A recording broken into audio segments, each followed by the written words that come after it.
Gerbiamas ministrė, kasmet skelbiami Lietuvos mokyklų reitingai demonstruoja tendenciją, kad pagal švietimo kokybę valstybės finansuojamos mokyklos užleidžia pozicijas privačioms ugdymo įstaigoms.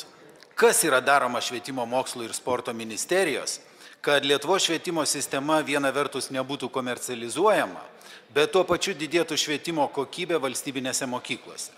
Ar neatsitiks taip, kad šiais metais sulauksime dar blogesnių vertinimų nei anksčiau? Ir ar jaučiate viso to savo asmeninę atsakomybę? Dėkui už klausimą. Tai pirmiausia, siūlyčiau pasigilinti į skelbiamų reitingų metodiką. Ten praktiškai viską nulėmė valstybinių brandos egzaminų laikymo rezultatai. Ir suprantame, kad atėjus į gimnaziją, priklausomai nuo to, koks buvo pasirengimas ir progimnazijoje ar pagrindiniai mokykloje, nuo to priklauso ir tolimesni mokinio rezultatai.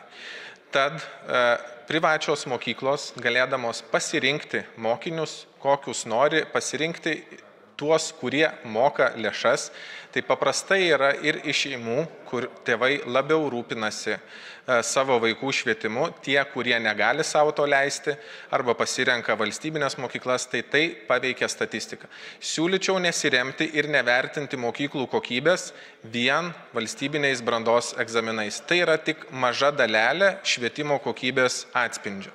Kas yra daroma? Tai yra daroma labai daug, apie tai galėtume daryti atskirą pristatymą, kas yra padaryta vardan švietimo kokybės didinimo. Tai pirmiausia, suprantam, kad švietimo kokybė susideda iš pedagogų, turim turėti parengtus, motyvuotus, nuolat tobulėjančius pedagogus. Tai yra daroma tiek investuojant į jų rengimą, tiek į jų kompetencijos kėlimą.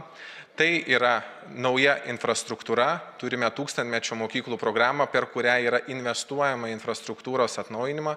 Tai yra per pačius mokinius ir jų motivaciją. Turime vėlgi pakeitimus, baigiant mokyklą, kaip reikia išlaikyti egzaminus, kuriem pradeda tie reikalavimai motyvuoti mokinius labiau mokytis, kad supras, kad negali baigti mokyklos nesimokymą. Ir aibė visokių priemonių tiek apie turinį, gyvenimo įgūdžių programa, atnaujintas ugdymo turinys, kuris remiasi į kompetenciją, suteikiama didesnė laisvė mokytojams pasirenkant turinį ir taip toliau.